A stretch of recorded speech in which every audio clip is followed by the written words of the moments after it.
والصلاة والسلام على رسول الله اما بعد فاعوذ بالله السميع العليم من الشيطان الرجيم بسم الله الرحمن الرحيم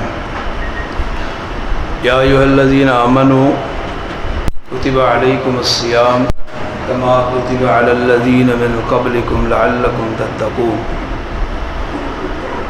محترم بھائیو، قابل احترام بزرگوں، اللہ کا شکر ہے کہ اللہ تبارک و تعالی نے ہم کو ایک مرتبہ پھر رمضان مبارک کا مہینہ عطا کیا ہے۔ اللہ تعالیٰ نے ہر چیز کا ایک مقصد بنایا اور رمضان کا بھی ایک مقصد ہے، اور وہ مقصد ہے کہ تم متقی بن جاؤ، پرہیزگار بن جاؤ۔ آج اس مختصر سی نشست میں اللہ کی توفیق سے تقوی کے بارے میں کچھ گفتگو کروں گا کہ تقوی کیا ہے اور تقوی کے دنیاوی فوائد کیا ہیں۔ آخرت میں تو اللہ نے اس کا اجر دینا ہی ہے، لیکن تقوی کے دنیاوی فوائد کیا ہے؟ حضرت عمر ابن خطاب رضی اللہ تعالی عنہ نے حضرت کعب سے پوچھا، کعب مجھ کو سمجھائیے کہ تقوی کیا ہے، پرہیزگاری کیا ہے، اللہ سے ڈرنا، کیسے اللہ سے ڈرنا ہوتا ہے؟ تو حضرت کعب نے حضرت عمر رضی اللہ تعالی عنہ سے ایک سوال کیا، کہنے لگے عمر مجھ کو بتاؤ کہ کبھی تمہارا کسی کانٹے دار راستے سے، جھاڑی دار راستے سے، خاردار راستے سے کبھی گزرنے کا اتفاق ہوا؟ وہ کہنے لگے کئی دفعہ ہوا۔ کہا اس راستے سے کیسے گزرتے ہو؟ کہا اپنے دامن کو بچا کے گزرتا ہوں، اپنے پاؤں کو پھونک پھونک کر رکھتا ہوں کہ کہیں میرا دامن کسی کانٹے میں الجھ نہ جائے اور میرے پاؤں میں کوئی کانٹا چبھ نہ جائے۔ انتہائی محتاط انداز میں میں اس راستے کو عبور کرتا ہوں۔ تو حضرت کعب نے کہا عمر یہی تو تقوی ہے، یہی تو تقوی ہے، جس کی مثال آج کے دور میں ہم دیکھتے ہیں کہ ہم نے روزہ رکھا ہے، اللہ کی توفیق سے سارے روزہ دار ہیں۔ ہم کبھی تنہائی میں بیٹھے ہو اور ہماری پسندیدہ چیز یا ہم کو بڑی شدت کی پیاس لگی ہے اور بڑا ہی خوبصورت اور لذیذ اور مزیدار شربت ہمارے سامنے آ گیا ہے اور ہم کو کوئی دیکھنے والا نہیں ہے، پیتے ہیں۔ کیوں؟ اس لیے کہ اللہ نے غروب آفتاب سے قبل کھانے پینے سے منع کیا، اس لیے نہیں کھاتے۔ تو باقی دنوں میں رمضان کے ایام کے علاوہ اسی طرح اپنی زندگی کو گزارنے کا نام تقوی ہے کہ اللہ نے جن کاموں سے روکا رک جاؤ، اللہ نے جن کاموں کے کرنے کا حکم دیا کر لو۔ دین اسلام آسان دین ہے، دین اسلام کوئی پیچدار فلسفہ نہیں ہے جو عام انسان کی عقل میں آنے والا نہ ہو۔ بنیادی تھیوری اسلام کی یہی ہے کہ ما آتاکم الرسول فخذوہ وما نہاکم عنہ فانتہوا، جو رسول نے تم کو دے دیا ہے وہ لے لو، جس سے منع کر دیا رک جاؤ۔ یہی اسلام ہے اور یہی تقوی ہے، یہی اللہ سے ڈرنا ہے کہ اگر ہم نماز پڑھیں نا، جوا ہم چھوڑے نا، تو متقی ہو سکتے ہیں؟ نہیں ہو سکتے۔ قرآن کو ہم ہاتھ نہ لگائیں اور شراب ہم چھوڑے نا، تو ہم متقی ہو سکتے ہیں؟ نہیں ہو سکتے۔ یہ دو ہی کام ہے کہ ایک کرنے والا، دوسرا رکنے والا۔ ایک کرنے والے کو کر لو، چھوڑنے والے کو چھوڑ دو، متقی بن جاؤ گے۔ یا ایھا الذین آمنوا اتقوا اللہ حق تقاتہ، اس سے ڈرنے کا حق ادا کرو، اور وہ حق یہی ہے۔ مفسرین نے اس آیت کی تفسیر میں یہی لکھا ہے کہ جو کرنے والے کام ہیں ان کو اپنی زندگی میں لاگو کرو، اور جو چھوڑنے والے کام ہیں ان کاموں کو اپنی زندگی سے نکال دو، اللہ سے ڈرنے کا حق ادا ہو جائے گا۔ سادہ کام ہے اسلام، ان ھذا الدین یسر، دین انتہائی آسان ہے۔ یہ تقوی ہے، محتاط زندگی گزارنا، اسی کا نام تقوی ہے۔ مومن اسی طرح اپنی زندگی گزارتا ہے۔ مومن کوئی آزاد مادر پیدر آزاد نہیں ہوتا۔ اللہ کے رسول صلی اللہ علیہ وسلم پر اترنے والے قرآن نے ہم کو جو تقوی کی تعلیم دی ہے اور رمضان کا جو مقصد تقوی بیان کیا ہے، آج ہم دیکھتے ہیں کہ کیا اس کے کچھ ہم کو دنیاوی فوائد بھی ملیں گے۔ جب ہم قرآن پڑھتے ہیں تو ہم کو قرآن کی ایک آیت ملتی ہے، بلکہ کئی ایک آیات اس موضوع پر موجود ہیں۔ وَلَوْ أَنَّ أَهْلَ الْقُرَىٰ آمَنُوا وَاتَّقَوْا لَفَتَحْنَا عَلَيْهِمْ بَرَكَاتٍ مِّنَ السَّمَاءِ وَالْأَرْضِ۔ اللہ فرماتے ہیں تم مومن بن جاؤ، متقی بن جاؤ۔ اللہ کی قسم ہے، اللہ کا قرآن جھوٹا نہیں ہے، اللہ کا قرآن سچا ہے، اللہ کی کتاب برحق ہے، کلام اللہ صداقت پر مبنی ہے۔ اللہ فرماتے ہیں کہ ہم زمین و آسمان کی برکتوں کے، رحمتوں کے دروازے تم پر کھول دیں گے۔ آؤ تو صحیح، تم قرآن پڑھو تو صحیح، متقی بنو تو صحیح، اللہ سے ڈرنے والے بنو تو صحیح۔ دیکھو اللہ تمہارے رزق کے راستے کیسے کھولتا ہے۔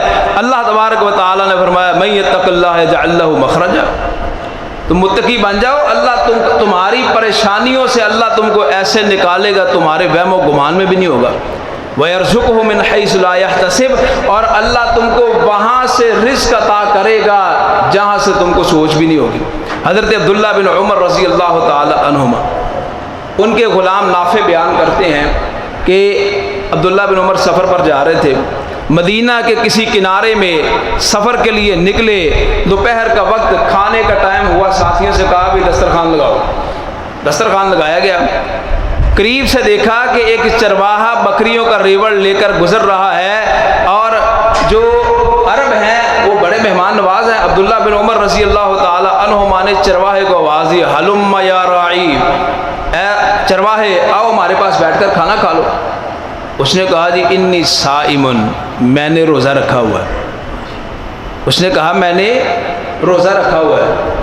یہ نفلی روزہ تھا، ان کے ہاں نفل کی بڑی زیادہ اہمیت تھی۔ یاد رکھیں اس بات کو، اللہ کا قرآن کہتا ہے من تطوع خیرا فإن اللہ شاکر علیم۔ فرضی نماز، فرضی روزہ، فرضی زکوٰۃ یہ تو بندے نے کرنا ہی کرنا ہے، لیکن اس کے ساتھ نوافل کا اہتمام شروع کرو، اللہ کے محبوب بن جاؤ گے۔ یہ اللہ کا قرآن بھی کہتا ہے، محمد الرسول اللہ صلی اللہ علیہ وسلم کا فرمان بھی ہے۔ بہرحال یہ نوافل کی اہمیت ایک الگ موضوع ہے۔ تو اس نے کہا جی میں نے تو روزہ رکھا ہوا ہے۔ عبداللہ بن عمر رضی اللہ تعالی عنہما نے کہا اتنی گرمی میں روزہ، شدت کی گرمی ہے، اور تم پھر چرواہے ہو، بکریاں چرا رہے ہو، اس حال میں تم نے روزہ رکھا ہوا۔ وہ کہنے لگا جی میں ان خالی ایام کی تیاری کر رہا ہوں جن ایام میں میرا حساب ہوگا، مجھے عمل کا موقع نہیں ملے گا۔ آخرت کی تیاری، چرواہا ہے اور جواب کتنا بہترین دیا اس نے۔ آج یہاں پر پڑھے لکھے ہیں لیکن جاہل ہے، کوئی پتہ نہیں ہے، وہ چرواہا بکریاں چرانے والا، اور آخرت کی کتنی فکر ہے اس کو کہ دھوپ میں چلتے ہوئے نے نفلی روزہ رکھا ہوا۔ عبداللہ بن عمر رضی اللہ تعالی عنہما نے اس کو تھوڑا سا چیک کرنے کے لیے کہنے لگے دیکھو یہ اتنا بڑا ریوڑ ہے، اس میں سے ایک بکری مجھے دے دو، میں تم کو نقد قیمت دیتا ہوں، تم کو گوشت بھی دوں گا، گھر جا کے کھا لینا، افطاری کرنا۔ اس نے کہا میں غلام ہوں، میں مالک نہیں ہوں، یہ خرید و فروخت کا اختیار میرے پاس نہیں ہے، میں اس کو بیچ نہیں سکتا۔ کہا پھر کیا ہوا؟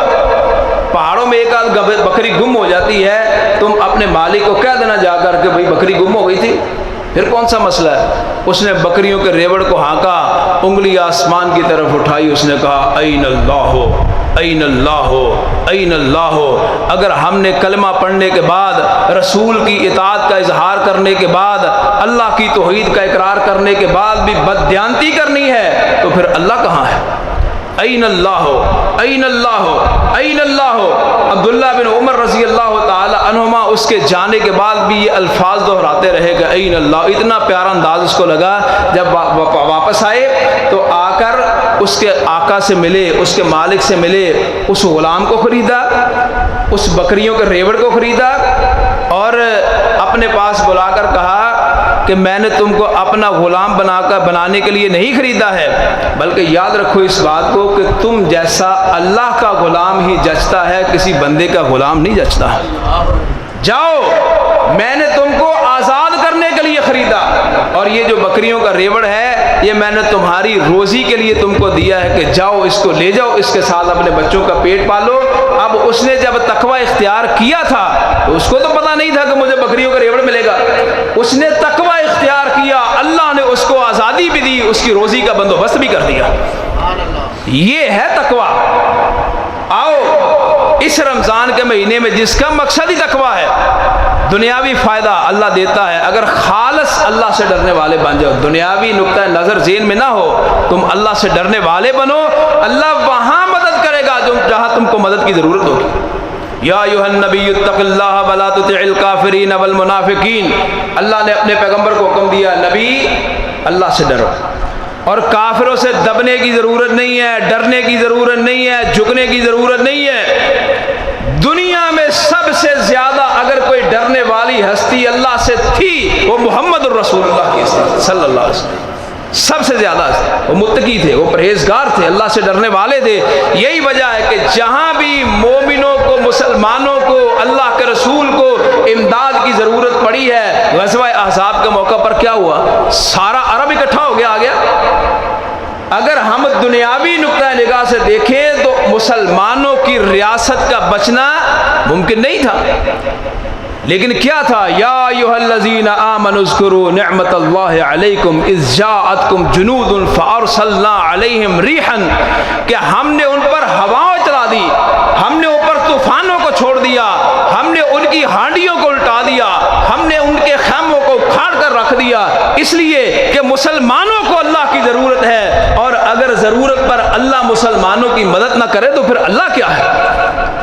یہ تب ہوگا جب ہم متقی بنیں گے، جب ہم پرہیزگار بنیں گے۔ آج ہم شعر پڑھتے ہیں فضائے بدر پیدا کر، فرشتے تیری نصرت کو اتر سکتے ہیں گردوں سے، کتار اندر کتار اب بھی، وہ کیسے ہوا تھا؟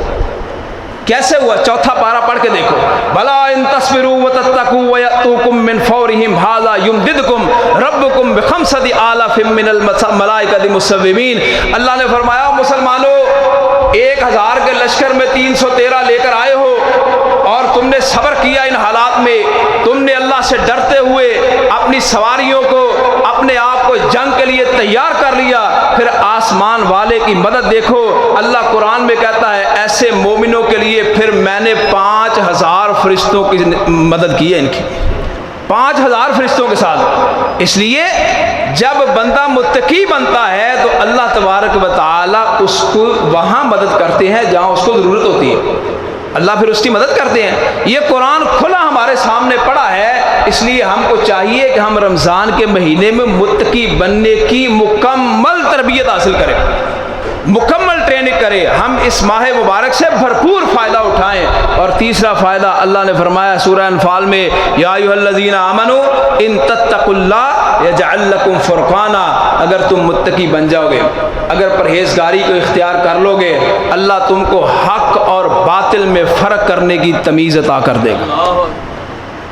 کبھی سوچا ہم نے، کبھی غور کیا ہم نے کہ کتنے بڑے ملوں کے، فیکٹریوں کے مالک ہیں، اور بڑے بڑے سرمایہ دار ہیں، بڑے بڑے جاگیردار ہیں، بڑے بڑے دولت مند ہیں، اور دنیاوی اعتبار سے بڑے پڑھے لکھے ہیں، لیکن کرتے کیا ہیں؟ جا کر غیر اللہ کے سامنے جھک جاتے ہیں۔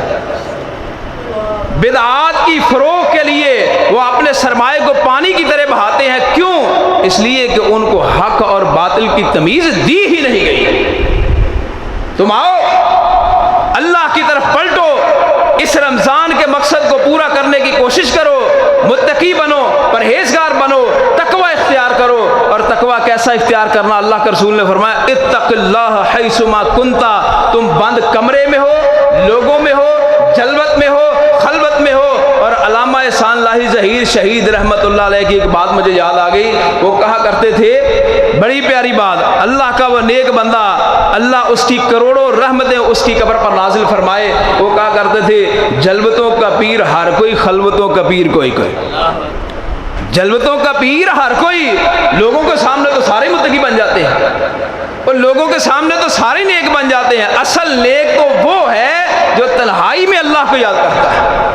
اس لیے اپنی تنہائیوں کو پاک کریں، اتق اللہ حیثما کنت، اللہ کے رسول نے فرمایا تم اپنے وطن میں ہو، بیرون ملک ہو، تنہائی میں ہو، خلوت میں ہو، جلوت میں ہو، جہاں بھی ہو، جس حال میں ہو، تم اللہ سے ڈرو، پھر اس تقوی کے نتائج دیکھو اللہ تم کو کیا ثمرات عطا کرتا ہے۔ اس لیے اللہ نے یہ ہم کو ماہ مبارک عطا کیا، کس لیے؟ لعلکم تتقون، تاکہ تم متقی بن جاؤ۔ اس تقوی کے فوائد حاصل حاصل کرنے کے لیے ہم کو چاہیے کہ اس رمضان سے بھرپور فائدہ اٹھائیں. اور باتیں تو بڑی ہیں، اللہ ہم سب کو ان باتوں پر عمل کی توفیق عطا فرمائے. سبحان ربک رب العزت عما یصفون وسلام علی المرسلین والحمد للہ رب العالمین.